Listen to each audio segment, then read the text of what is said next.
네, 안녕하세요. 수험생 여러분. 오늘 특강을 맡은 영동고등학교 교사 윤상형입니다. 자, 지금 이제 추석 연휴 중인데요. 우리 수험생 여러분 어떻게 추석 연휴는 잘 보내고 계신지 모르겠습니다.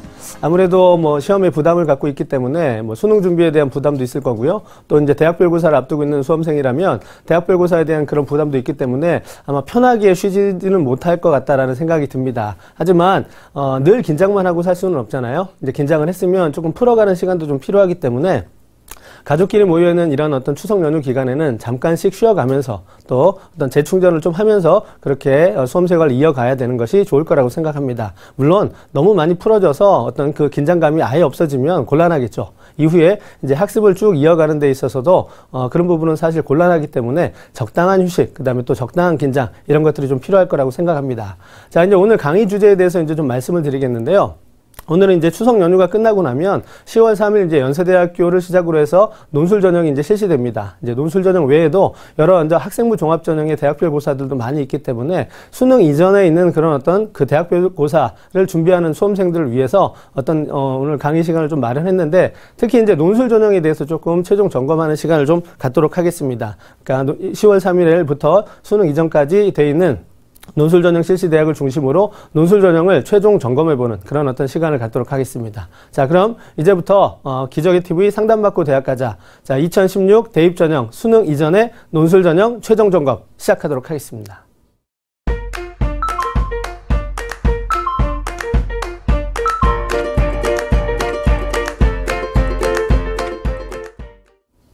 자, 이제 논술 전형에 대해서 조금 전체적으로 말씀을 드릴 텐데요. 작년도 이제 2015 학년도에 그 어떤 그 수시 지원자들의 합격생 통계를 한번 이제 서울시 교육청에서 잡아본 적이 있습니다. 그때 이제 가장 많은 학생들이 어떤 전형을 지원했냐라고 했을 때 지원율이 가장 높았던 전형이 바로 논술 전형이었습니다. 그런데 그 논술 전형 지원자 대비 이제 합격률을 한번 살펴봤는데요. 합격률은 이제 4%밖에 안 됐습니다. 그래서 이 수능 논술 전형이라고 하는 것이 굉장히 많은 수험생들이 관심을 갖고 또 이제 지원을 하게 되지만 사실상은 이제 합격률이 그렇게 높지 않다라는 부분을 좀 확인할 수 있었습니다. 그래서 논술 전형에 대한 합격률을 높이기 위해서 그럼 어떤 점에 조금 더 초점을 맞춰야 될까? 그건 바로 우리가 이제 손자병법에 나오듯이 적을 알고 나를 알아야지만 내가 어떤 승부에서 이겨낼 수 있는 것처럼 논술 전형의 특징에 대해서 또 내가 지원하고자 하는 대학들의 논술 전형 특징에 대해서 조금 살펴볼 필요가 있지 않을까 이렇게 생각을 합니다. 그래서 오늘 이제 수능 이전에 있는 대학들을 중심으로 논술 전형에 대한 특강 시간을 좀 마련했는데요. 그에 앞서서 이제 전체적으로 우리 학생들, 어떤 학생들이 좀 합격을 했는지 좀 살펴봤습니다. 그래서 역시 마찬가지로 그 서울시 교육청의 그 대학 진학 지도 지원단에서 분석한 자료에 따르면 상위권 대학의 경우에는 거의 대부분 이제 수능 성적이 1점대 중반에서 2점대 초반 학생들이 거의 대부분 합격을 했었습니다. 그리고 이제 중상위권 대학의 경우에는 2점대 초반에서 2점대 중반의 학생들이 합격을 했었고요. 그 다음에 이제 논술 전형의 마지노선이라고 할 수 있는 중위권 대학을 보면 수능과 내신이 좀 비슷하긴 하지만 그래도 3등급 전후의 학생들이 많이 합격을 했습니다. 자, 이 예를 제가 왜 강의 초반에 드리게 되냐면요. 수능을 잘해야지만 논술에서도 합격할 가능성이 높다라는 게 통계로 조금 확인이 됐습니다. 그래서 지금 수능 이전에 있는 학생들은 특히나 수능 공부에 좀 소홀함이 있을 것 같다라는 생각이 들거든요. 그래서 수능 공부에 소홀해서 수능 실력이 부족하다면 결국은 논술 실력에서도 합격할 가능성이 없다라는 부분입니다. 그건 단순하게 최저 기준을 충족하는 그런 어떤 차원에서의 수능의 중요도가 작용이 되는 것이 아니라 수능 공부를 잘할 수 있는 학생들이 논술 전형에서도 충분히 좋은 결과를 낼 수 있다라는 부분을 좀 간접적으로 보여주는 사례가 될 거라서 제가 강의 초반에 좀 말씀을 드렸는데요. 이런 점을 우리 수험생 여러분이 조금 더 잘 기억해 주셨으면 좋겠고요. 이제 그러면 본격적으로 수능 이전에 있는 대학들의 논술에 대한 최종 점검 강의를 한번 시작해 보도록 하겠습니다.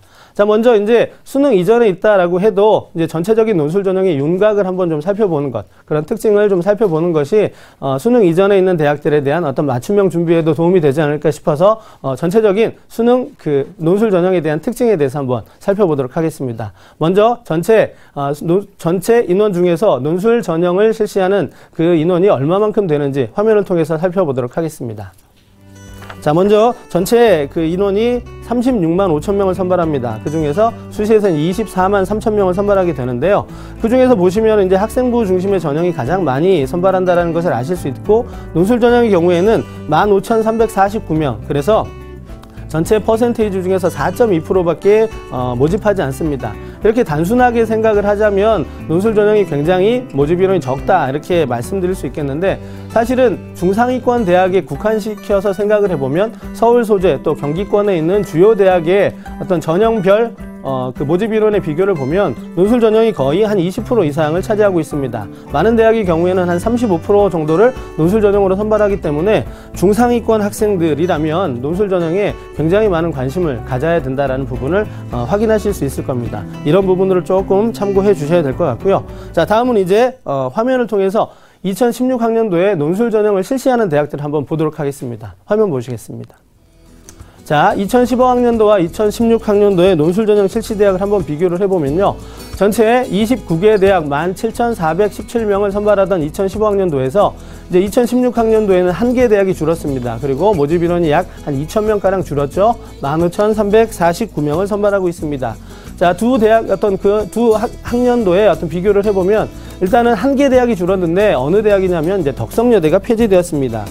그래서 덕성여대가 폐지됐다라는 것이 가장 큰 특징이고요. 그 다음에 이제 나머지 대학들은 그대로 실시하고 있는데, 전반적으로 모든 대학들에 있어서 비슷하게 가거나 아니면 소폭의 감소가 있었다라는 부분, 이 부분이 조금 특징이다라고 보실 수 있겠고요.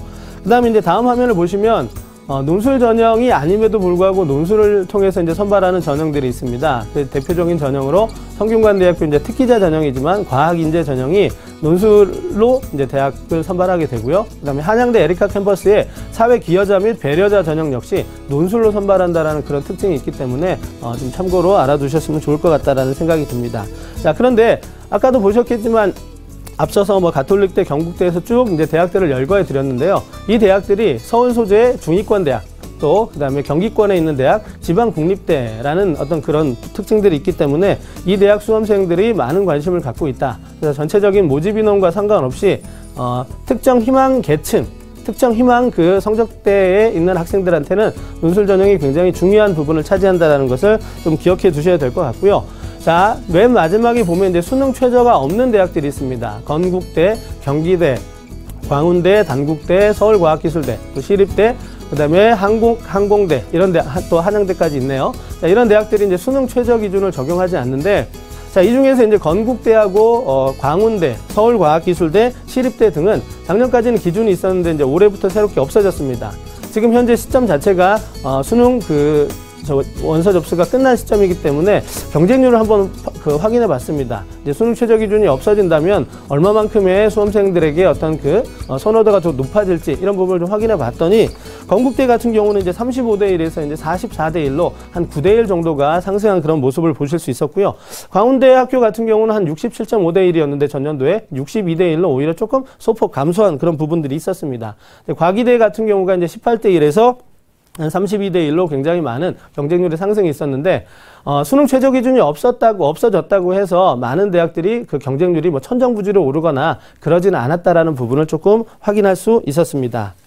자, 그 다음에 이제 지금까지 논술을 어느 대학들에서 실시하는지, 또 얼마만큼의 모집 인원을 가지고 있는지 이런 부분들에서 좀 살펴보았는데요.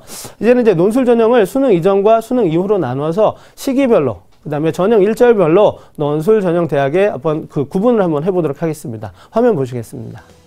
자, 먼저 이제 수능 11월 12일이죠. 11월 12일 이전에 있는 대학들, 수능 이전에 있는 대학들입니다. 지금 각 대학의 학과별로 모집 시간을 다 적어놨기 때문에 꽤 많은 대학인 것처럼 보이지만, 10월 3일에 연세대학교, 그 다음에 10월 6일에 서울시립대학교, 10월 9일에 건국대학교, 그 다음에 10월 10일 날 또 마찬가지로 건국대, 동국대, 홍익대, 그리고 10월 11일 날 가톨릭대, 그리고 10월 17일 날 한양대 에리카 캠퍼스, 10월 18일 날 경기대, 그리고 또 한양대 에리카 캠퍼스. 총 그래서 수능 이전에 실시하는 대학들의 수는 8개 대학입니다. 8개 대학밖에 되지 않는다는 부분이고요.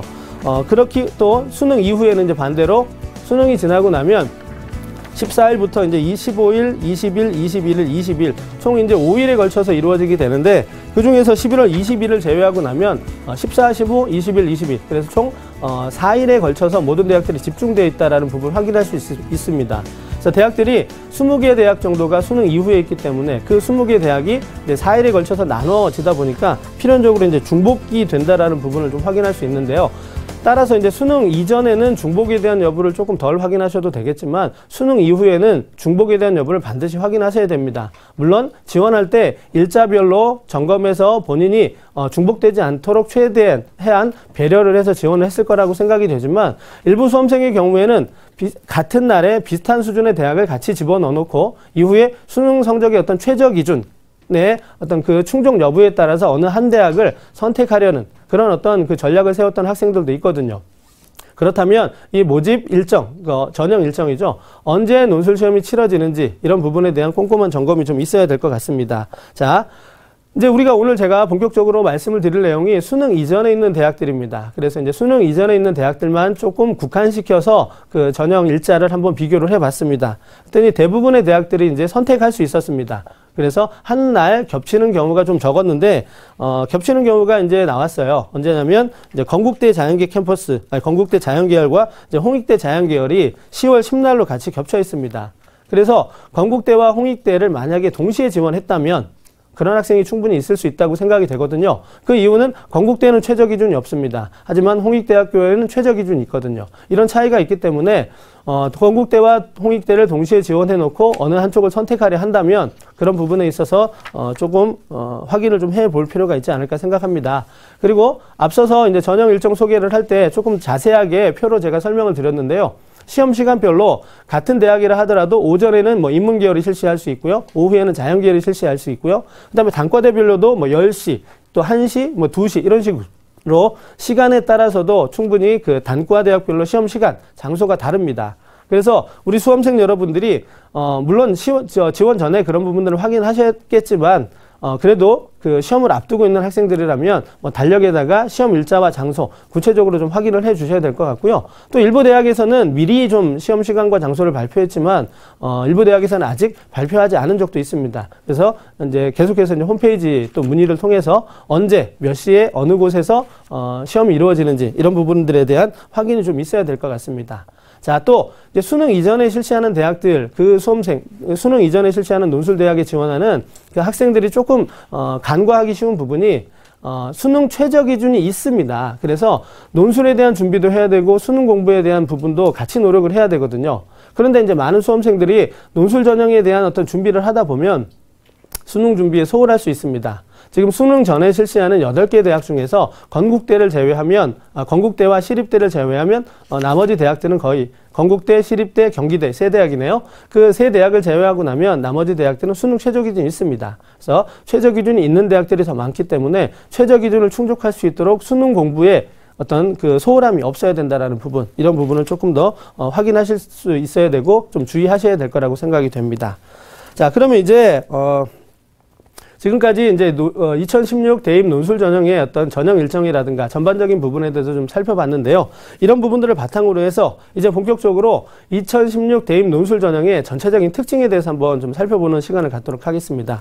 먼저 2016 대입 논술 전형에 있어서 가장 큰 특징이라면 모집 인원이 조금 줄어들었다라는 부분입니다. 모집 인원이 감소되었죠. 전반적으로 뭐 덕성여대의 한 대학은 폐지되기도 했지만 전체적으로 흐름이 조금씩 감소되고 있다라는 부분인데 이런 거는 이제 2016만의 특징이 아니고 15에서도 이었었고요. 앞으로 이제 17이나 18까지도 이런 부분들이 좀 이어질 거다라는 부분입니다. 이런 거 좀 생각해 주시면 좋을 것 같고요.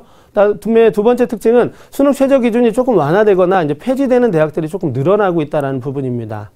그래서 이런 부분도 특징이기 때문에 조금 수험생 여러분들이 좀 관심을 가져주셔야 될 것 같고요. 그다음에 세 번째로는 수능 최저 기준이 완화됐다는 얘기는 결국 수능의 영향력이 좀 약화되었다 이렇게 또 생각해 볼 수 있거든요. 그러면 수능이 약화됐다라면 다른 요소, 논술이라든가 이제 학생부의 어떤 그 영향력이 좀 더 강화됐다라고 볼 수 있는데 제가 판단하기에는 학생부의 영향력이 그렇게 실질 반영 비율이 높은 편이 아니기 때문에 논술의 중요도가 많이 올라갔다라고 평가할 수 있습니다. 이제 많은 대학들에서 채점 기준 같은 것을 발표됐을 때 보면 논술에서의 요구하는 그 답안의 수준이 조금 더 올라가고 있다라는 부분을 제가 좀 느꼈습니다. 그래서 우리 수험생 여러분, 논술 전형을 희망한다면 일단 기본적으로 논술 전형에 대한 강화가 좀 있어야 될 것 같습니다.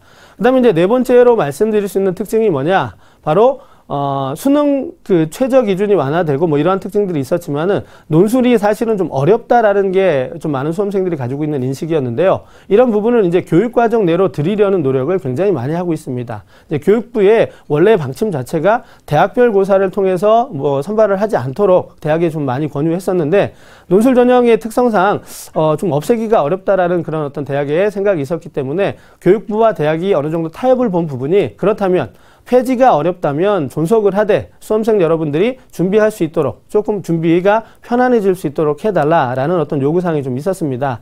그래서 이제 많은 대학들이 수능 시험 문제를 교육과정 내로 이렇게 범위를 완전하게 좀 드리려는 노력을 좀 하고 있습니다. 그래서 제시문 같은 경우도 교과서라든가 EBS 교재를 활용하는 사례가 좀 늘어나고 있고요. 그 다음에 전체적인 난이도라든가 이런 부분들도 예전 논술에 비해서는 상당히 좀 쉬워지고 있다는 부분입니다. 그래서 이런 부분을 우리 수험생 여러분이 좀 생각하셔야 될 것 같고요. 또 지금 이제 전체 올 입시에 해당이 되지 않는 어떤 그 다른 지금 예비 수험생들도 이런 점을 좀 생각하셔서 논술 준비에 대한 부담을 조금 줄이면서도 논술 준비를 대비할 수 있는 논술 전형을 대비할 수 있는 이런 부분이 좀 필요하지 않을까 생각을 합니다. 그 다음에 이제 5번째 특징이라면 대학별로 이제 논술 문제가 유형화되고 있는 그런 특징들을 보입니다. 그래서 몇 년도에 걸쳐서 이제 안정적으로 어떤 형태, 제시문이라든가 문제 유형이 자리를 잡아가고 있기 때문에 이제는 수험생 입장에서 대비하기가 조금 더 수월해졌다라는 부분이죠. 몇 년간 쌓여있는 기출문제를 또 우리가 확인할 수 있고요. 또 대학에서는 모의 논술을 거의 해마다 실시하고 있습니다. 어느 대학은 뭐 한 번 정도 모의 논술을 실시하지만 어느 대학은 2번에서 3번까지도 실시하거든요. 그래서 이 모의 논술을 갖다가 적극적으로 활용하는 그런 어떤 노력이 좀 필요하지 않을까 생각합니다. 그래서 내가 희망하는 대학이라면 뭐 지금 시기적으로 지났지만 모의 논술을 반드시 응시해서 평가를 한번 받아보는 것도 괜찮고요. 또 모의 논술의 시험 유형에 대한 안내 해설서 또는 안내 동영상 이런 부분들이 대학에는 굉장히 많이 있습니다. 그래서 이런 부분들을 참고하신다면 논술 전형 준비가 조금은 수월해지지 않을까 생각하고요. 지금 시기가 이제 거의 뭐 10월 3일부터 당장 실시가 되는데 지금 시기적으로 거의 논술 전형 시험에 맞닿아 있기 때문에 뭐 아마 웬만한 수험생이라면 다 한번 보셨겠지만 마지막으로 최종 점검하는 데서도 모의 논술 문제라든가 안내 동영상 시청을 확인하시는 것이 필요하지 않을까 생각합니다. 왜냐? 어떤 유형이 나올 것이고 내가 어떻게 대비를 해야 되고 어떤 부분에 주안점을 두어야만 높은 점수를 맞을 수 있을지 이런 부분에 대한 최종 점검은 모의 논술 문제, 만약에 모의 논술 문제가 없다면 전년도 기출 문제가 되겠죠. 그래서 이런 부분들을 조금 활용해 주시면 논술 전형 준비에 도움이 되지 않을까 생각합니다. 자, 이제 마지막으로 제가 드리고 싶은 말씀은 앞서 드렸던 내용과 조금 중복되는 부분이 있는데요. 대학별로 이제 어떤 평가를 받냐면 대학별 고사 선행학습 영향평가라는 것을 교육부로부터 받게 됩니다. 그래서 이런 부분들에 대한 어떤 제재가 이루어지기 때문에 선행학습을 유발할 수 있는 요소, 즉 쉽게 말하면 조금 그 교육과정에서 벗어나거나 어려운 내용이 아니라는 거죠. 그래서 이런 어떤 그 제도적인 장치가 교육부에서 계속해서 하고 있기 때문에 대학에서도 많은 부분 교육과정 내로 논술 문제를 출제하려 한다라는 부분을 조금 많이 생각해 주시면 좋을 것 같습니다. 그래서 지금까지 한 7가지 정도의 논술 전형의 특징에 대해서 살펴드렸는데요. 이런 부분들을 조금 한번 정리해 두시면 실제로 논술 시험장에 들어가는데 좀 도움이 되지 않을까 이렇게 생각합니다. 자, 그럼 이제는 본격적으로 수능 이전에 실시하는 대학들, 그 대학들의 특징에 대해서 한번 살펴보는 시간을 갖도록 하겠습니다. 화면 통해서 정리해 봤습니다. 자, 먼저 가톨릭대학교입니다. 가톨릭대학교 2015학년도에 197명, 그 다음에 2016학년도에 177명, 한 20명 정도가 지금 줄어들었다는 거 보실 수 있고요. 최저 기준이 있는 대학입니다. 건국대 같은 경우는 지금 550명 모집에서 484명으로 역시 소폭 감소한 모습을 보실 수 있는데 앞서 말씀드렸다시피 경쟁률이 이제 35대 1에서 45대 1. 사실은 많은 어떤 진학교사들이나 수험생 또 학부모님들이 건국대의 경쟁률이 굉장히 많이 올라가지 않을까 이렇게 좀 예상을 했었는데 생각보다는 그렇게 많이 올라가지 않았다라는 부분입니다.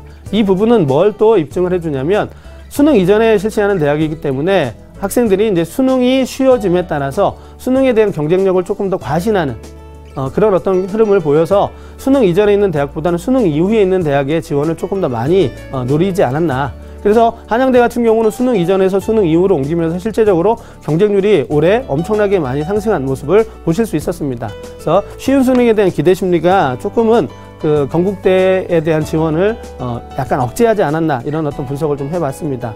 그다음에 경기대, 동국대, 또 서울시립대 마찬가지로 지금 모집 인원이 좀 소폭 감속한 그런 모습을 보실 수 있는데요. 시립대 같은 경우는 지금 전형 요소별 반영 비율이 다른 대학과는 조금 다릅니다. 그래서 좀 설명을 드리겠습니다. 1단계에서는 이제 논술 100%로 4배수를 선발하고요. 2단계에서는 논술 50%와 그다음에 학생부 교과 50%로 최종 선발하게 되는데, 시립대는 이제 다른 대학들과의 또 하나의 특징이 뭐냐면, 시립대는 그 모든 수험생이 자유롭게 지원할 수 있는 부분이 아니고 학교장 추천을 받아야 됩니다. 재학생의 경우 3학년 재학생 인원의 이제 2% 정도를 추천을 받게 되는데, 일단은 한번 추천을 통해서 걸러진 학생들이기 때문에 뭐 2단계에서 이제 학생부 교과 성적이 얼마만큼의 영향력이 있을지 이런 부분을 한번 조금 점검을 해봐야 될 것 같습니다. 작년도에는 논술을 100%로 이제 선발을 했기 때문에 학생부의 영향력 자체가 없었는데, 이제는 2단계에서 논술과 이제 학생부를 50%씩 각각 반영해서 선발을 한다라는 부분이거든요. 이런 부분들에 대해서 우리가 올해 이제 한번 어떤 특징이 나타날지 한번 유심히 좀 보는 것도 좀 필요할 거라고 생각합니다. 자, 다음은 이제 수능 최저 기준에 대해서 한번 정리를 해봤습니다. 화면 보시겠습니다. 자, 연세대학교입니다. 연세대학교 최저 기준은 4개 영역 등급합이 6입니다. 그래서 이제 1.5등급 정도 돼야 되는 높은 최저 기준을 요구하고 있는데요. 탐구 영역 반영이 1개 과목이기 때문에 이런 점 좀 참고하셔야 될 것 같고요. 그 다음에 2개 영역 등급합 4를 요구하는 대학들입니다. 가톨릭대 간호학과, 그 다음에 동국대학교, 홍익대학교가 그런 대학들이고요. 그 다음에 2개 영역 등급합 6을 요구하는 대학들인데, 가톨릭대학교 이제 일반 인문 계열이겠죠. 그 다음에 한양대학교 에리카 캠퍼스, 그 다음에 건국대와 경기대와 시립대는 최저 기준을 적용하지 않습니다. 자, 다음 자연계열입니다. 자, 자연계열 역시 최저 기준이 가장 높은 대학은 연세대학교인데요. 4개 영역 등급합이 7입니다. 그래서 비교적 높은 수준의 최저 기준을 요구하고 있다라고 보실 수 있고요. 그 다음에 2개 영역 등급합이 4. 이제 가톨릭대 간호학과가 해당이 되겠고요. 합이 5인 대학이 있습니다. 동국대학교고요. 합이 6인 대학 역시 한양대 에리카 캠퍼스입니다. 그 다음에 홍익대학교 건축학과는 1개 영역 하나만, 영역 중에서 하나는 반드시 1등급을 해야 된다라는, 그래서 뭐 일반적인 수험생이 지원하기는 좀 어려울 수 있습니다. 어느 특정 영역에 강점이 있어야 되는 부분이고요. 그 다음에 1개 영역 2등급, 그다음에 홍익대고요. 그 다음에 3등급짜리 하나가 있으면 되는 부분들이 가톨릭대, 뭐 나머지 학과고, 역시 건국대학교하고 이제 시립대의 경우는 이제 최저 기준을 적용하지 않습니다. 자, 이런 어떤 최저 기준의 특징들이 있었습니다. 자, 그러면 이제 지금까지 이제 논술 일정이라든가, 그 다음에 모집 인원, 그 다음에 전형 방법, 최저 기준까지 알아봤는데요. 이제는 조금 더 본격적으로 범위를 좀 좁혀서 수능 이전에 있는 실시하는 그 논술 전형 실시 대학들의 대학별 특징들을 한번 살펴보는 시간을 갖도록 하겠습니다. 대학별 특징이 어떻게 있는지 화면 통해서 설명을 드리도록 하겠습니다. 자, 먼저 이제 가톨릭대인데요. 가톨릭대 시험 시간은 120분입니다. 논술의 시험 시간은 거의 대부분 100분에서 120분이 가장 많고요. 일부 자연계열에서는 150분까지 가기도 합니다. 자, 과정을 나누어서 선발을 합니다. 인문, 사회, 간호 쪽에 이제 시험 문제가 다르고요. 또 생활과학과 미디어 쪽에서 좀 다릅니다. 물론 두 모두가 다 이제 고교 교육 과정에 부합하는 지문을 활용한다라는 부분이 되어 있고요.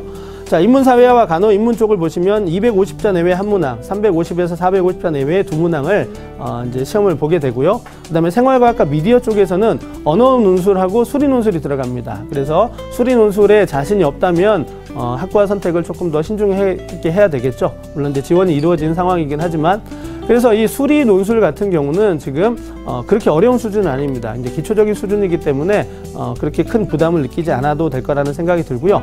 전년도에는 교과서에서 지문을 출제하겠다라는 얘기가 있었고, 또 EBS 교재를 활용했다는 얘기가 있었는데, 올해는 이런 부분이 조금 변화가 있었습니다. 자, 자연계열 한번 보시겠습니다. 자연계열의 특징은 역시 생활과학 미디어 쪽과 그 다음에 자연과학 공학계열, 그 다음에 의예과 이렇게 나눠서 실시하게 되는데요. 생활과학 미디어 자연계는 역시 언어 논술이 있습니다. 그리고 이제 수리 논술이 있기 때문에 조금 아까 인문계열 쪽에서 설명을 드렸던 부분하고 좀 비슷하다고 볼 수 있겠고요. 그 다음에 자연과학과 공학계열, 간호학과 쪽은 수학 논술만 실시하게 됩니다. 그래서 수학 1 또는 미적분과 통계 기본의 범위 내에서 출제를 하게 되고요. 의예과의 논술은 굉장히 조금 더 수준이 높죠. 범위가 상당히 넓습니다. 그런 어떤 조금 더 수준 있는 수리 논술을 좀 요구하고요. 가톨릭대 의예과의 특징 중에 하나가 뭐냐면 보건의료 관련 논술이 있다라는 부분이죠. 그래서 다른 의예과에서 좀 찾아보기 힘든 그런 특성이 있기 때문에 좀 참고하셔야 될 것 같습니다. 자, 경쟁률 변화를 한번 살펴보겠는데요.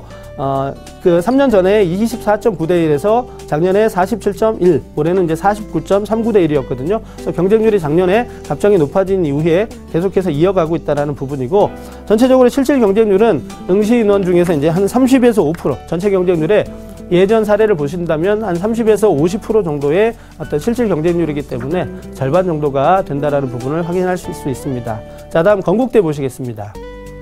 건국대 시험 시간은 100분입니다. 가톨릭대에 비해서 좀 짧은 시간인데요. 인문사회계열 1과 2로 구분해서 실시합니다. 인문계 논술 중에서. 지금 수능 이전에 실시하는 대학 중에서 이렇게 명확하게 계열을 분리하는 그런 대학은 건국대 밖에는 없습니다. 자, 인문사회계열 1 같은 경우는 두 문제를 실시하게 되는데요. 500자 내외 한 문제와 900자 내외 한 문제입니다. 문제 유형은 뭐 지문에 대한 제시형, 그 다음에 도표를 포함한 여러 가지 그 자료를 활용해서 종합적인 사고력을 평가하는 부분인데, 건국대의 모의 논술 문제는 이따가 좀 2부에서 조금 더 자세하게 한번 살펴보도록 하겠습니다. 인문사회계열 2입니다. 흔히 말해서 이제 상경계열로 볼 수 있겠는데요. 언어 논술 한 문제하고 이제 수리 논술 문제가 들어가는데, 수리 논술 문제는 수학적인 내용과 경제학적인 지식, 이런 부분들을 연관시켜서 보통 이제 좀 많이 문제를 물어보고 있었습니다. 전년도에 이제 합격자 내신 성적을 보니까, 분포도를 보니까 한 2.67등급부터 이제 한 3.73등급 사이에 있는 비교적 좀 넓은 스펙트럼을 가지고 있는데요. 그래서 학생부 교과 성적보다는 논술 실력이 조금 더 많이 작용한다라는 부분 확인할 수 있습니다. 자, 밑에 이제 경쟁률인데요. 42대 1, 35대 1, 잠깐 줄었다가 올해 다시 45대 1로 조금 늘었다라는 부분을 확인하실 수 있습니다. 자, 다음 자연계 논술 한번 보겠습니다. 자, 자연계 논술 이제 수학을 필수로 하고요. 이제 과학은 물화생 중에서 모집 단위별로 한 과목을 지정합니다. 그래서 내가 선택할 수 있는 것이 아니라 내가 지원한 학과에 따라서 물리든 화학이든 생물이 지정되어 있기 때문에 그 문제를 풀면 될 거라고 생각이 되고요. 자, 고교 교육과정에서 습득한 수리, 과학 등 자연계 관련 지문을 제시하고 이를 근거로 출제를 한다. 그래서 이런 걸 통해서 논증력, 표현력, 추론 능력, 그 다음에 추론 과정까지 평가를 하기 때문에 이런 부분에 대한 대비가 있어야 될 거라고 생각이 되고요. 전년도 이제 합격자들의 내신 평균을 보니까 2.29에서 4.04 등급까지 인문계보다 조금 더 범위가 넓었는데요. 아마 2.29 쪽은 수의학과 쪽이 아닐까 생각을 합니다. 자, 이어서 경기대학교 한번 보시겠습니다. 자, 경기대학교는 자연계 논술이 없습니다. 이제 인문계열 학과에서만 논술을 실시하게 되는데요. 시험 시간은 120분입니다. 건국대보다 조금 더 길어졌죠. 아래 내용 보시면은 교과서, 제시문 및 주제를 최대한 활용한다. 그러니까 교과서를 굉장히 많이 활용하겠다. 즉, 교육과정에 대한 부분을 많이 신경을 쓰고 출제를 하겠다라는 부분입니다. 만약 교과서 외에서 지문을 출제할 경우라면 어려운 내용은 배제하겠다, 이렇게 되어 있습니다. 아마도 이렇게 되어 있다면 교과서 쪽에서 좀 출제 가능성이 높지 않을까, 이렇게 생각이 되는데요. 교과서는 이제 일반적으로 독서 교과서에서 많이 활용이 되고요. 문학 또는 경제, 윤리와 사상, 사회문화, 법과정치, 이런 어떤 과목들이 교과서에서 많이 나오기 때문에 경기대를 지원하는 학생들이라면, 특히 인문계열 지원하는 학생들이라면 이런 과목들의 교과서에 나와 있는 주요 개념들 한 번쯤은 살피는 것이 필요하지 않을까 생각합니다. 그 다음에 언어, 사회 영역에서 이제 각 한 문제씩 출제하는데요. 가급적이면 수리 논술은 배제하고 하겠다라는 방침이 있었고요. 하지만 통계 및 자료를 응용하는 그런 평가는 있기 때문에 만약에 수리적인 요소가 된다 하더라도 조금 약하지 않을까, 이렇게 생각합니다. 자, 경쟁률 같은 경우는 25대 1에서 22대 1로 큰 변화가 없었다라는 걸 확인하실 수 있습니다. 자, 다음 이제 동국대학교 한번 보시겠습니다. 자, 동국대학교는 지금 시험 시간 100분인데요. 동국대학교 인문계를 보시면 특징이 제시문이 굉장히 많습니다. 제시문의 수가 다른 대학보다 좀 많다라는 특징이 있고요. 그런데 제시문, 모든 제시문이 모든 문제에 활용이 되는 것이 아니라 문항별로 제시문이 좀 제한이 됩니다. 그래서 제시문 가나다 해서 한 문제 해결하고, 그 다음에 마바사에서 또 한 문제 해결하는 이런 형식이기 때문에 이런 점 특징이 있다는 거 기억해 두시고요. 문항수가 조금 더 다른 대학보다 조금 더 많죠. 그런 부분도 기억해 주셔야 될 것 같고요. 제시문은 교과서나 EBS 교재에서 많이 활용하고 있었습니다. 자, 경쟁률 변화 보시면 32대 1에서 31대 1, 또 31대 1, 거의 지금 제가 조사한 대학들 중에서 경쟁률 변화가 가장 좀 없었던 그런 대학들로 보실 수 있고요. 자연계열은 지금 현재 수학 논술과 이제 과학 논술을 같이 보게 되는데, 수학 한 문제, 그 다음에 과학 한 문제, 이렇게 되는데요. 수학은 이제 그 풀이 과정을 좀 중점적으로 보는 대학이었고요. 그 다음에 교과서에서 활용해서 통합 교과형 문제로 출제가 됩니다. 그러니까 물리면 물리, 화학이면 화학, 이렇게 나누는 것이 아니라 물리와 화학과 생물과 지구가, 이런 어떤 통합 과학적인 내용을 물어보는 것이 특징이었습니다. 자, 다음 이제 시립대 보시겠습니다. 자, 시립대는 120분 정도 시험을 보는데요. 인문계는 120분을 보는데 제시문은 3개에서 5개, 문제는 한 2문제 정도 나옵니다. 그런데 서울시립대의 특징은 다른 많은 대학들이 제시문에서 교과서를 많이 활용하고 있었거든요. 아니면 EBS 교재를 많이 활용했는데 시립대 이제 그 모집 요강에 보시면 각 분야의 고전이나 이에 견줄 만한 저술문, 문학 작품 등에서 제시문을 발췌한다라고 했습니다. 그러니까 교과서 바깥에서 지문을 가져온다라는 얘기인데요. 사실은 서울시립대에서 교과서 바깥에서 지문을 가져온다 하더라도 워낙 이제 교육 과정에 대한 그런 어떤 제재 이런 부분들이 많기 때문에 그렇게 수준이 어렵거나 우리 수험생 여러분이 뭐 해독하기가 좀 어려운 수준은 아닐 거라고 생각이 됩니다. 많은 걱정 안 하셔도 될 것 같은데요. 수능 최저 기준의 충족률이 이제 한 66% 정도 됩니다. 아무래도 시립대 같은 경우는 이제 뭐 선발을 해서 일단 학교장 추천을 받아서 오는 학생들이기 때문에 전체적인 좀 수준이 조금 의미 없는 지원자가 좀 적지 않나 이렇게 해서 이제 좀 최저 기준의 충족률이 좀 높을 거라고 생각이 됩니다. 자, 경쟁률 변화 같은 경우는 전년도하고 비교했을 때 그렇게 크게 달라지지 않았다라는 부분입니다. 자, 자연계 논술 보시겠습니다. 자, 자연계 논술은 시험 시간 지금 120분이고요. 그 다음에 보시면은 이제 수학하고, 자, 보시면 이제 수학 논술만 이제 4문제가 출제가 됩니다. 수학 논술만 4문제가 출제가 되고요. 그 다음에 수학 1, 수학 2, 적분과 통계, 기하와 벡터, 이런 부분에서 출제가 된다라는 부분이고, 수능 최저 기준 충족률은 한 46%, 인문계에 비해서 조금 떨어지는 모습을 보실 수 있습니다. 자, 다음 이제 연세대 보시겠습니다. 자, 연세대학교 인문계는 이제 120분입니다. 제시문은 3개에서 5개 정도 나오고요. 문제는 2문제 정도 나오는데, 일단은 통합교과형으로 출제를 합니다. 다른 대학처럼 인문상격으로 나누지 않기 때문에 뭐 국어국문학과를 지원하든 아니면 경영학과를 지원하든 동일한 유형의 시험 문제를 보게 되는데요. 그래서 인문계를 지원하는 학생들한테도 수리 통계 자료를 활용한 그런 문제가 출제될 수 있다는 부분이고요. 과학 관련 제시문도 어느 정도는 포함될 가능성이 있다는 부분을 조금 확인해 두셔야 될 것 같습니다. 자, 인문 계열과 사회 계열로 나눠서 이제 실시를 하게 됩니다. 그래서 문제 유형은 같지만 제시문들이나 이런 활용면에 있어서는 어떤 단과대학의 특성을 조금 더 반영하지 않을까 이렇게 생각해 볼 수 있고요. 전년도 이제 대학에서 공개한 수능 최저 기준 충족률인데 61%입니다. 지금 연세대 경쟁률이 거의 40대 1 정도인데 그중에서 61% 정도가 합격 최저 기준을 충족하고 있었고요. 자, 합격자 내신 평균 보니까 2.89 등급. 자, 우리 일반적으로 연세대를 학생부 종합으로 간다면 2.89 등급으로는 조금 어렵겠죠. 그래서 논술 전형에 있어서 논술의 중요도가 학생부 교과보다 좀 높다라는 부분을 확인하실 수 있습니다. 자, 그 다음에 자연계열 보시겠습니다. 자, 자연계열의 시험 시간은 150분입니다. 인문계보다 30분 조금 더 많고요. 수학하고 과학 문제인데요. 수학이 60점이고 과학이 40점입니다. 그런데 특징은 뭐냐면 시험 시작 최초 30분간 먼저 과학을 응시합니다. 그러고 난 다음에 이제 수학을 시험지를 배부받기 때문에 과학을 먼저 보고 그다음에 수학을 본다라는 특징이 있고요. 문화생 지 중에서 택할 수 있습니다. 지구과학을 선택할 수 있는 거의 유일한 대학이죠. 고려대 일부 학과에서도 지구과학을 선택할 수 있지만 연세대학교, 이제 다른 대학에서는 물화생 정도가 이제 과학의 시험범인데 연세대학교에서는 지구과학까지 할 수 있다는 부분이고요.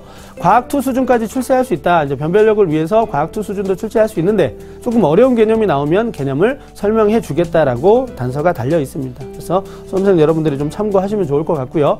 최저 기준 충족률입니다. 전년도에 자연계열은 56.1%고요. 그 다음에 의치계열은 오히려 낮습니다. 26.1%인데 아시겠지만 의치계열의 최저 기준이 굉장히 높죠. 세계 영역 1등급이기 때문에 쉽지는 않았을 거라고 생각이 되고요. 합격자 내신 평균 자연계열은 2.54 등급, 의치계열은 1.91 등급으로 차이가 있다는 것을 보실 수 있습니다. 자, 다음 대학 보시겠습니다. 자, 다음 이제 한양대 에리카 캠퍼스인데요. 시험 시간은 90분입니다. 보통 120분 뭐 이렇게 가는데 90분이면 비교적 짧다 이렇게 말씀드릴 수 있겠고요. 세 문제 각 500자 내외 문제이고요. 인문사회 교과 간의 통합 교과 유형인데 문제 유형 자체는 뭐 일반적인 유형이라고 보실 수 있는데 제시문을 보면 그림이라든가 도표 이런 부분들이 좀 확인이 됩니다. 그래서 한양대학교의 특징인데요. 그림, 도표, 또 문학작품 이런 부분들을 좀 확인하는 제시문이 있다는 걸 좀 기억해 주시면 좋을 것 같고요. 전년도 합격자들의 내신 평균이 한 3.43 등급이었습니다. 경쟁률 변화 23.8대 1이었습니다. 작년에. 그런데 올해는 지금 15.16대 1로 모집 인원이 소폭 감소했음에도 불구하고 경쟁률이 줄어들었다라는 부분. 그건 아마도 쉬운 수능에 대한 기대심 때문에 조금 하지 않았을까. 또 한양대 에리카 캠퍼스에 지원한 학생은 이런 부분을 좀 참고하고 시험장에 들어가시면 좋을 것 같습니다. 자, 자연계열입니다. 자연계열 역시 시험 문제 시간은 90분이고요. 약수령 논술입니다. 수리 논술만 3문제를 보게 되고 전년도 합격자들의 내신 평균 역시 3.89 등급. 인문계보다 약간 낮았습니다. 자, 마지막 이제 홍익대학교입니다. 홍익대학교 시험 문제 이제 시험 시간은 120분이고요. 두 문제를 보게 되는데 2천자입니다. 비교적 분량이 많습니다. 그래서 긴 글쓰기에 대한 자신감을 조금 가지고 있어야 될 거라고 생각이 되고요. 주로 이제 인문, 사회 분야의 어떤 지문을 출제하는데 이제 통합 교과형으로 실시합니다.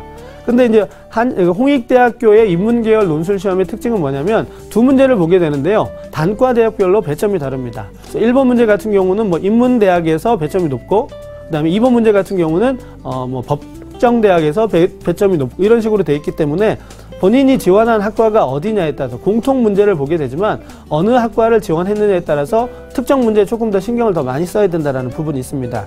전년도 합격자들의 내신 평균을 보니까 인문계열의 경우는 2.54등급이었고요. 그 다음에 예술대학입니다. 예술대학은 2.07등급으로 조금 더 높았습니다. 자, 경쟁률 변화는 뭐 24대 1에서 20대 1로 좀 소폭 감소했지만 큰 변화가 아니라고 생각이 되고요. 자연계열 논술입니다. 자연계열 논술은 이제 수리 논술만 실시하게 되는데요. 전년도 기출문제를 쭉 참고해 봤더니 가장 큰 특징이 뭐냐? 증명이었다라는 겁니다. 그러니까 수학적인 내용을 실제로 증명하는 그런 어떤 부분들이 좀 많았기 때문에 홍익대학교 자연계열 논술을 준비하신다면 수학적 증명 문제 이런 부분에 대한 대비가 좀 있어야 될 거라고 생각이 되고요. 전년도 합격자의 내신 평균은 2.84등급이었습니다. 자, 이렇게 해서 조금 빠르게 수능 이전에 실시하고 있는 대학들 8개 대학들인데요. 대학별 특징, 그 다음에 대비 방안에 대해서 간략하게 좀 살펴보았습니다. 그러면 이제 2부를 들어가기 앞서서 1부를 한번 되짚어보는 시간을 갖도록 하겠습니다. 화면 통해서 1부 내용 정리하도록 하겠습니다.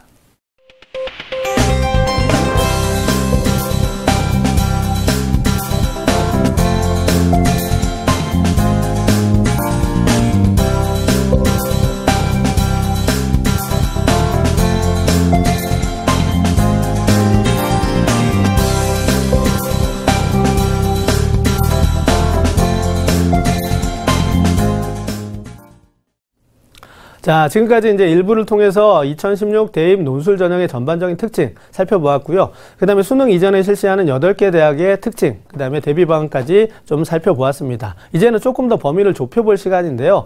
이제 2016 대입 논술 전형 실시하는 대학 중에서 건국대학교 모의 논술 문제를 통해서 어떻게 문제가 나오고 계열별로 어떻게 문제가 나오고 또 어떻게 채점 기준이 형성이 돼 있고 또 그걸 통해서 우리가 궁극적으로 어떻게 대비를 하는 것이 조금 더 합격 가능성을 좀 높일 수 있을지 이런 부분에 대해서 한번 살펴보도록 하겠습니다. 자, 먼저 이제 실제 문제를 한번 보여드리겠습니다. 화면 통해서 건국대학교 논술 문제 보겠습니다. 자, 건국대학교 모의 논술 문제인데요. 인문사회 계열 1입니다.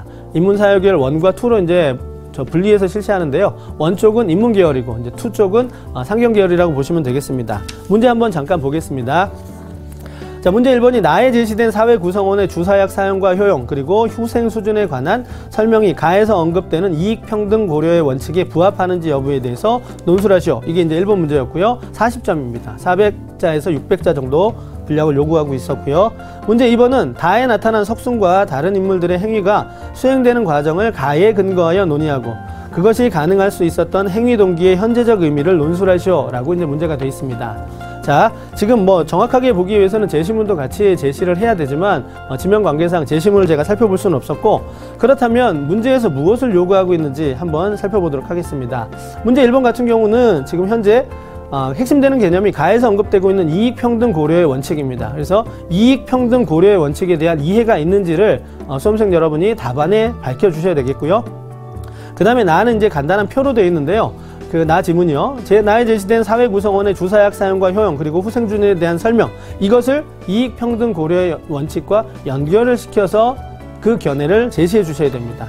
그래서 사실 문제 1번 같은 경우는 배점도 좀 낮지만 뭐 본인의 견해가 들어가기보다는 제시문 속에 나와 있는 내용과 문제에서 요구하는 부분을 연결시켜서 이제 문제를 해결해 주는 부분입니다. 그래서 이게 정답이 거의 나와 있는 부분이죠. 본인의 견해가 들어갈 수 있는 여지가 조금 약하기 때문에 그런 부분, 제시문을 정확하게 분석하고 그다음에 또 논제에서 요구하는 내용을 제시문에서 얼마만큼 잘 찾아낼 수 있느냐 이런 부분이 관건이 되는데요. 특히나 이익평등 고려의 원칙이라는 이 핵심 개념 이 부분에 대한 이해가 바탕이 되어야지만 문제를 해결할 수 있었습니다. 그 다음에 2번 문제 같은 경우는 지금 제가 채점 기준을 한번 보여드리겠습니다. 그 다음에 2번 문제의 채점 기준을 통해서 2번 문제에서 어떤 부분을 요구하고 있었는지 한번 보도록 하겠습니다. 지금 2번 문제 앞에 채점 기준이 있습니다. 자, 보시면 그 제시된 자료에 대한 분석 및 이해도가 충분했는지 그래서 석숙 및 다른 인물들의 행위가 수행되는 과정을 이익평등 고려의 원칙에 근거해서 설명이 되었는지 이런 부분이 20% 정도의 배점이 들어가고요. 그 다음에 이 글에 나타난 인물들의 행위를 가능하게 한 타인에 대한 배려, 상호신뢰, 타인의 고통에 대한 공감 등의 행위 동기를 찾아야 됩니다. 이 행위 동기는 제시문에 나와 있는 게 아니거든요. 그래서 제시문을 통해서 이 인물들이 했던 그 행위 동기가 이 세 가지 중에 하나라는 부분을 찾아낼 수 있어야지만 점수를 받을 수 있었고요. 그 다음에 논증력 및 창의력, 표현력입니다. 그래서 3번의 어떤 그 항목을 보시면 이에서 찾은 동기의 현재적 의미를 적절하게 제시해야 된다는 부분입니다. 이건 제시문에 나와 있지 않고 본인의 생각이 들어가야 되는 부분이고요. 그 다음에 제시된 현재적 의미의 중요성에 대한 논거가 잘 제시돼야 됩니다. 논거를 본인이 찾아야 되겠죠. 제시문에서 찾을 수도 있고 제시문 바깥에서 찾을 수도 있습니다. 그런 부분에 대한 논거가 충분해야 된다는 부분이고요. 마지막에 전체의 표현력과 맞춤법, 문단 나누기 이런 부분들이 좀 돼 있어야 된다는 그런 부분이 이제 채점 기준인데 항목별로 5개 정도에 따라서 배점이 나오기 때문에 이런 요소들에 대한 부분을 철저하게 검증을 해 주셔야지만 높은 점수를 맞을 수 있다. 단순하게 글쓰기가 아니다라는 것을 건국대학교 인문논술을 통해서 보실 수 있습니다. 그 다음에 두 번째 이제 인문사회계열 논술 문제 2번 문제를 보도록 하겠습니다. 자, 논술 2-1입니다. 다에 근거하여 두 기업 값과 을의 효율성을 비교하고자 한다. 시점 t에서의 값의 효율성은 ft는 x의 세제곱 플러스 at이고 을의 효율성은 gt는 9t의 제곱 플러스 18이고 시점 t는 3에서 두 기업의 효율성은 같다고 한다라고 이렇게 되어 있습니다. 그래서 상수 a의 값을 구하고 이를 이용해서 두 기업의 효율성의 차이의 그래프를 그려다라는 문제입니다. 지금 이게 자연계열 논술 문제가 아니고요. 인문사회계열 2 문제입니다. 인문사회계열 2 문제 중에서 1번 문제는 앞서 보여드렸던 인문사회계열의 원 문제와 같고요. 2번 문제가 이제 수리 논술 문제인데 개념 자체는 보시면 수학적인 내용, 그 다음에 경제학적인 용어 이게 들어갑니다. 그래서 뭐 미분이라는 개념 들어가고요. 확률, 그 다음에 등비수열 뭐 이런 어떤 부분들이 들어가고 있습니다. 그래서 지금 2-1번 문제 같은 경우 보시면은 미분에 대한 개념을 활용해야 되죠. 그래서 그래프를 그려야 되기 때문에 수학적인 지식이 많이 필요하다라는 것을 아실 수 있습니다. 하지만 이게 교육과정 내에 미적분과 통계 기본에서 충분히 배울 수 있는 그런 부분이었습니다. 2-1번의 채점 기준을 한번 보시겠습니다. 자, 첫 번째에서 t는 3에서 효율성의 차이가 없음을 활용해서 상수 a 값을 구해야 되겠죠. 수학이죠. 그 다음에 h를 미분해서 h'을 구한다. 미분을 할 수 있느냐 이런 부분이죠. 그 다음에 h'이 0임을 풀어서 극대점과 극소점을 가지는 t 값을 구한다. 그 다음에 h의 개형을 확인할 수 있는 몇 개의 끝 함수 값을 구하고 그 다음에 최종적으로 그래프를 그려야 됩니다. 그래서 여기에서 이제 활용되는 부분이 거의 대부분 수학적인 내용이었거든요. 사실은 문제에서는 경제학적인 용어와 수학적인 개념 이 부분을 연결시켰지만 실제로 문제를 풀어보면 수학적인 개념이 훨씬 더 중요하게 작용한다는 부분을 아실 수 있습니다. 이런 부분을 좀 생각해 주시면 좋을 것 같습니다. 자, 다음 자연계열의 수리 논술 문제 한번 보시도록 하겠습니다. 자, 자연계열 수리 논술 문제입니다. 지금 제시문이 쭉 나와 있죠. 이게 이제 교과서에 있는 부분이거든요. 적분과 통계 교과서에 있는 부분을 발췌해서 문제로 작성한 건데요. 이처럼 수학적인 내용을 직접적으로 물어보는 것이 자연계 논술의 특징이지만 교과서에서 배운 내용을 바탕으로 하기 때문에 이제 문제가 어디서 출제가 될 것인지 이제 뭐 적분과 통계 이런 부분에서 좀 많이가 출제가 되겠죠. 그래서 이런 어떤 그 수학 단원에 대한 교과 학습이 이제 먼저 선행되어야 할 거라고 생각이 됩니다. 자, 이런 특징은 이제 과학 논술에서도 확인할 수 있는데요. 과학 논술 문제 한번 보시겠습니다. 자, 수학 논술 문제 지금 정적분, 그 다음에 정적분 문제라는 것을 확인할 수 있었고요. 다음 이제 과학논술 한번 보시겠습니다. 자, 과학논술의 이제 문제가 아니고 이제 다른 부분을 제가 좀 발췌를 해봤습니다. 제시문 출처를 보니까 교과서, 화학 교과서 몇 부분에서 발췌 편집했다라는 내용. 그 다음에 비상교육 화학원에서 어느 부분에서 발췌 편집했다라는 부분. 그 다음에 출제 원안에 있는, 출제 의도에 있는 부분들이 전부 다 교과 지식을 물어보고 있었거든요. 그러니까 교과 지식에 대한 명확한 이해가 돼야지만 우리가 충분하게 자연계열 논술에 대비할 수 있을 거다라고 생각이 됩니다. 자, 이렇게 해서 이제 구체적인 2016 그 건국대 모의논술 문제를 통해서 어떤 식으로 논술 문제가 나오는지, 그 다음에 또 어떤 부분에 중점을 두고 우리가 살펴봐야 될지를 말씀을 드렸습니다. 이제 마지막으로 대비 방안을 한번 정리해 보도록 하겠습니다. 자, 먼저 인문 논술에 대한 대비 방안 먼저 말씀을 드리도록 하겠습니다. 자, 일단은 가장 먼저 첫 번째 방향성은 뭐냐면 아까도 말씀드렸다시피 모의 논술의 문제와 대학에서 발표하는 해설 동영상 이런 부분들을 반드시 참고해야 됩니다. 그래서 논술 공부에 대한 방향성을 잡아주셔야 될 것 같고요. 그 다음에 두 번째는 제시문에 대한 분석적인 독해. 모든 답안이 제시문에 있을 수 있다라는 부분, 그 부분을 생각하셔서 제시문에 대한 정확한 분석이 있어야 되겠고요. 그 다음에 세 번째는 이제 논제입니다. 우리 많은 수험생들이 논제를 갖다가 잘못하고 있거든요. 논제를 너무 쉽게 분석하는 경향이 있습니다. 그래서 꼼꼼하게 그 논제를 분석해서 논제에서 요구하는 그런 어떤 사항을 명확하게 짚어야 될 거라고 생각이 되고요. 논제에서 뽑아진 내용들을 바탕으로 개요 작성을 꼼꼼하게 해야 됩니다. 이 개요 작성을 하면, 꼼꼼하게 하면 문제 전체가, 글 전체, 답안 전체가 어떤 논리성과 통일성 이런 부분을 갖출 수 있습니다. 그래서 가장 핵심은 뭐냐면 그 채점자가 잘 읽을 수 있는 글을 써야 됩니다. 이런 부분은 개요 작성이 반드시 좀 있어야 될 거라고 생각이 되고요. 마지막 수리 논술을 대비하는 수험생이라면 필요한 수학적인 개념을 확인하는 시간을 마지막으로 점검을 해줘야 되겠고요. 끝으로 인문 논술에서는 시사 쟁점, 최근에 시사적으로 쟁점이 되고 있는 이런 부분에 대한 검토도 좀 있어야 될 것 같습니다.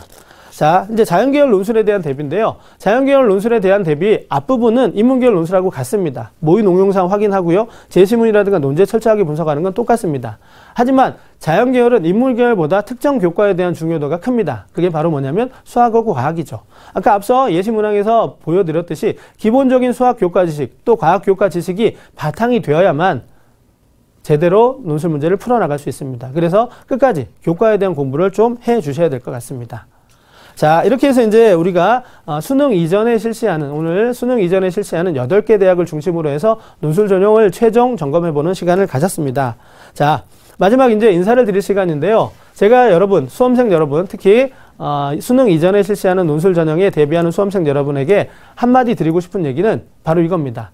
수능 이전에 실시하는 대학들에 지원한 학생들이라면 거의 대부분 그 지원 대학에 진학할 의사가 있는 학생으로 보시는 게 좋습니다. 그래서 비슷한 수준의 실력대의 학생들과 진검승부를 펼칠 수 있기 때문에 그 준비의 소홀해서는 절대로 좋은 결과를 얻을 수 없을 거라고 생각합니다. 그래서 끝까지 특징들, 대학별 특징들 잘 살피셔서 끝까지 충실한 대비를 좀 해주셔야 될 것 같고요. 마지막 끝으로 하나 더 덧붙이자면 최저 기준도 있고 그 다음에 또 수능 정시까지 병행해서 준비를 하는 것이 바람직하지 않을까 생각합니다. 그렇다면 수능 공부에도 소홀함이 없어야 될 것 같습니다. 자, 그러면 수험생 여러분들의 모두 합격하시기를 기원하면서 오늘 특강 마치도록 하겠습니다.